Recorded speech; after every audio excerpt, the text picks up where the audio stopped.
तो फाइनली सत्य प्रेम की कथा मूवी रिलीज हो चुकी है। कियारा आडवाणी और कार्तिक आर्यन स्टारर सत्य प्रेम की कथा एक रोमांटिक ड्रामा मूवी है जिसे डायरेक्ट किया है समीर विद्वंस ने। ये मूवी मेनली फोकस करती है विमेन एम्पावरमेंट पे कि अगर कोई लड़की किसी बात के लिए ना कह रही है तो इसका मतलब है ना। कुछ लोगों को ये जरा सी बात समझने में भी बहुत दिक्कत आती है। इस मूवी का रन टाइम है 2 आवर्स 26 मिनट का। तो चलिए इस मूवी का एक्सप्लेनेशन शुरू करते हैं।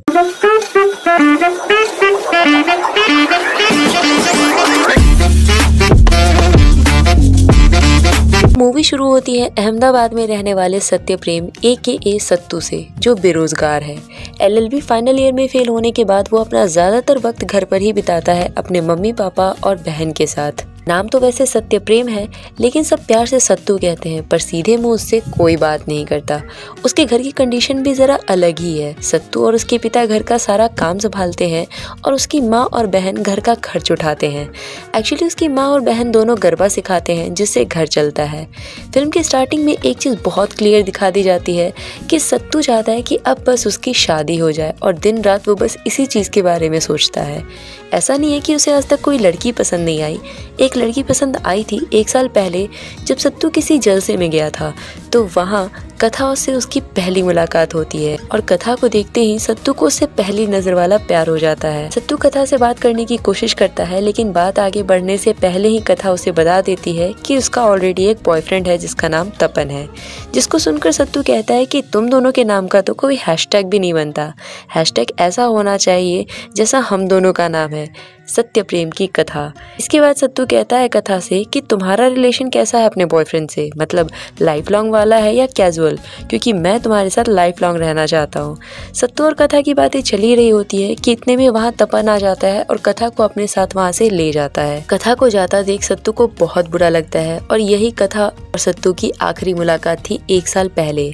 अब सीन शिफ्ट होता है प्रेजेंट में, जहाँ हम देखते हैं कि सत्तू के लिए अब ना तो कोई लड़की मिल रही है और ना ही उसके घर वाले कोई सीरियस है इस चीज को लेकर। अब सत्तू के पापा उसके इकलौते ऐसे फ्रेंड हैं जिनसे वो सब कुछ शेयर करता था। सत्तू के पापा को सब कोई पंचायती चाचा कहकर भी बुलाते थे, क्योंकि उनको मोहल्ले की हर खबर का पता होता था। और इसमें से ही एक खबर वो अपने बेटे सत्तू को बताते हैं कि कथा और तपन का ब्रेकअप हो चुका है और अब कथा पूरी तरह से सिंगल है।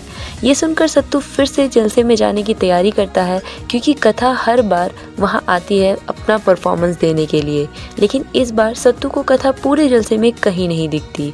अब यहाँ सत्तू को पता चलता है कथा के पापा से कि कथा की तबीयत बहुत ज़्यादा खराब है, जिस वजह से वो इस बार जलसे में नहीं आई है। ये सुनने के बाद सत्तू कथा के घर पहुँच जाता है, क्योंकि वो कथा को अपने दिल की बात बताने के लिए बहुत ज़्यादा एक्साइटेड था। लेकिन जब सत्तू कथा के घर पहुँचता है तो वो देखता है कि कथा रो रही है और उसने अपनी एक हाथ की नस भी काट ली है। ये देखने के बाद सत्तू जरा भी देर नहीं रुकता और कथा को अब हॉस्पिटल ले जाता है। यहाँ सत्तू को बहुत बुरा लग रहा था, क्योंकि कथा के बॉयफ्रेंड की वजह से ये सब कुछ हो रहा था। कुछ दिनों बाद हॉस्पिटल में कथा के पापा आते हैं और वो सत्तू से मिलते हैं और उसे थैंक यू बोलते हैं। उसके बाद उन दोनों के बीच में बातचीत होती है और कथा के पापा को सत्तू की बातें अच्छी लगने लगती है। अब कुछ दिन सत्तू कथा के घर आने जाने लगता है, उसके पेरेंट्स से भी मिलता है और पेरेंट्स को भी सत्तू काफ़ी अच्छा लगता है। लेकिन कथा की हालत में अभी भी कोई सुधार नहीं था। लेकिन कथा से मिलने के बाद सत्तू अब खुश रहने लगा था। वहीं दूसरी तरफ कथा के पापा एक अच्छा लड़का ढूंढ रहे थे कथा के लिए, लेकिन जहाँ भी वो रिश्ता लेकर जाते थे वहाँ हर किसी को तपन के बारे में पहले से पता होता था, जबकि कथा के पापा बहुत रिच होते हैं। तभी उनके मन में ये ख्याल आता है कि सत्तू और सत्य प्रेम कथा के लिए बेस्ट होगा। हालांकि कथा ये शादी नहीं करना चाहती थी, पर उसके पापा ने उसे किसी तरह इस शादी के लिए मना लिया था। अब ज़्यादा देर ना करते हुए कथा के पापा रिश्ता लेकर सत्तू के घर पहुँच जाते हैं और कुछ दिन बाद ही उन दोनों की एंगेजमेंट भी हो जाती है और अब शादी की तैयारियां भी शुरू हो जाती है। सत्तू की बात करते हैं तो वो इस शादी से बहुत ज़्यादा खुश था, लेकिन कथा बिल्कुल भी खुश नहीं थी, क्योंकि वो ये शादी करना ही नहीं चाहती थी। ये शादी उसकी मर्जी के खिलाफ हो रही थी। वो तो बस अपने पापा की बात मानकर ये शादी कर रही थी। लेकिन सत्तू बहुत खुश था, क्योंकि उसका तो सपना था कथा से शादी करने का। और फाइनली इन दोनों की शादी हो भी जाती है। तो अगले सीन में हम देखते हैं कि कोई पर्सनल रूम ना होने की वजह से उन दोनों की फर्स्ट नाइट का अरेंजमेंट सत्तू की माँ के गर्भे की स्टूडियो में होता है, जो फुल्ली एसी रूम था। उसके बाद वो दोनों आपस में कुछ बातचीत करते हैं और कथा बोलती है कि वो आज बहुत ज़्यादा थक गई है तो उसे सोना है, और वो दोनों सो भी जाते हैं। लेकिन आधी रात में सत्तू अपने खराटे की आदत की वजह से जग जाता है और उसे नीचे जाना पड़ता है अपने पापा के पास, क्योंकि उसके खराटों की वजह से कथा भी नहीं सो पा रही थी। इसी तरह कई दिन गुजर जाते हैं और उन दोनों को अलग ही सोना पड़ता है। फाइनली एक दिन सत्तू कथा के करीब जाने की कोशिश करता है, तभी कथा उसे एक कड़वा सच बताती है, जिसे सुनकर सत्तू इमोशनल हो जाता है। यहाँ कथा बताती है कि वो एसेक्सुअल है, मतलब ऐसे लोग जिनका सेक्सुअल अट्रैक्शन या सेक्सुअल एक्टिविटी में कोई इंटरेस्ट नहीं होता। और कथा ये भी बताती है कि इसी रीज़न की वजह से तपन ने उससे ब्रेकअप कर लिया था। इन सारी बात को सुनकर सत्तू को बहुत ज़्यादा बुरा लगता है और अगले ही दिन वो कथा के पापा के पास जाता है उनसे मिलने के लिए, और उनसे मिलकर वो ये सारी बातें उनको बताता है। लेकिन यहाँ कथा के पापा उससे कहते हैं कि ऐसा भी तो हो सकता है कि वो तुमसे झूठ बोल रही हो, और उसने सुसाइड भी करने की कोशिश की थी, तो उसका मेंटल लेवल क्या है वो तुम समझ सकते हो। वो सत्तू से आगे कहते हैं कि तुम कथा को कंफर्टेबल फील कराओ और ये सारी प्रॉब्लम्स अपने आप ही सही हो जाएगी। इसके बाद से ही सत्तू कथा का बहुत ख्याल रखने लगता है। वो उसे समझने की कोशिश करता है, उसके साथ काफ़ी टाइम स्पेंड करता है। सत्तू कथा से जो मन में आए वो बोल देता है बिना कुछ सोचे समझे, क्योंकि उसका ऐसा मानना है कि सच बोलने से पहले सोचा नहीं जाता। ये सारी बातें कथा को बहुत पसंद आती है और वो सत्तू को कहीं ना कहीं अब पसंद करने लगती है। और एक दिन कथा खुद सत्तू के करीब जाने की कोशिश करती है और ये भी बताती है कि वो एसेक्सुअल नहीं है, और इन दोनों के बीच दूरियां कम होने लगती है। लेकिन फिर अचानक से कथा को घबराहट होने लगती है और वो जोर से चिल्लाने लगती है, ऐसा मत करो, जैसे कोई उसके साथ ज़बरदस्ती कर रहा हो। और सत्तू ये सब कुछ बस खड़ा होकर वहाँ देख रहा था। उसे ये तो समझ आ ही चुका था कि कथा की हालत बिल्कुल भी ठीक नहीं है, उसके साथ ज़रूर कुछ हुआ है पास्ट में जो वो बताना नहीं चाह रही। ये सब कुछ सोचकर सत्तू बहुत ज़्यादा अपसेट हो जाता है और अगले ही दिन वो कथा के पापा के पास जाता है और उनसे पूछता है कि मुझे बस एक बात जाननी है कि आखिर कथा ने सुसाइड करने की कोशिश क्यों की थी। जिसके बाद उसके फादर इन लॉ कहते हैं कि अगर वो तेरे साथ नहीं रहना चाहती तो उसे 2-4 थप्पड़ मार, वो लाइन पर आ जाएगी। ये सुनकर तो सत्तू का हाथ उठ जाता है। जिसके बाद कथा के पापा सब कुछ सच बताते हैं और वो बताते हैं कि 1 साल पहले कथा प्रेग्नेंट हो गई थी और तपन ने उसे प्रेग्नेंट किया था, लेकिन बच्चे की रिस्पॉन्सिबिलिटी नहीं उठाना चाहता था वो, इसलिए उसने कथा का अबॉर्शन कराया और इसलिए ही कथा सुसाइड करने की कोशिश कर रही थी।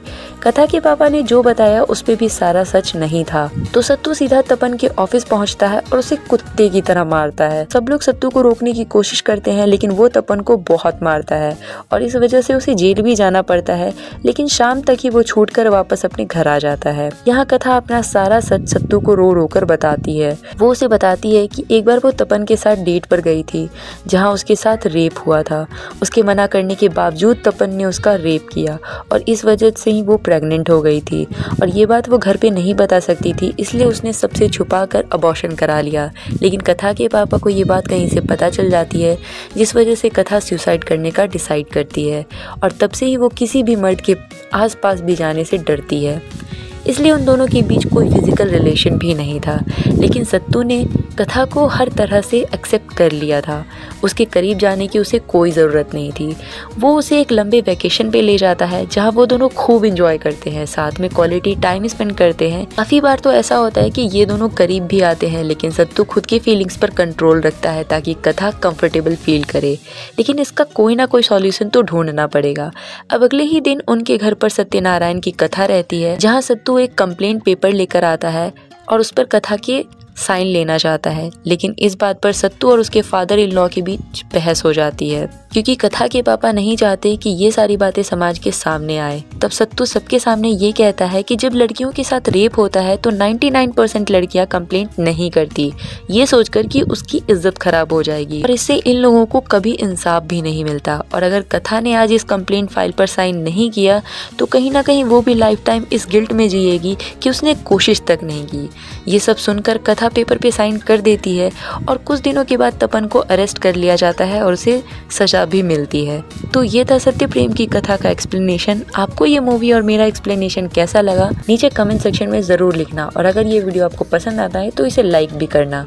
वैसे मूवी की अगर बात करें तो मूवी का मेन फोकस इस बात पर था कि नो मीन्स नो। अगर कोई लड़की ना कहती है तो उसका साफ मतलब होता है ना। इस मैसेज को ये मूवी बहुत बढ़िया तरीके से स्क्रीन पे दिखाती है। फैमिली का सपोर्ट कितना इम्पोर्टेंट है ये भी ये मूवी बहुत बढ़िया तरीके से स्क्रीन पे दिखाती है।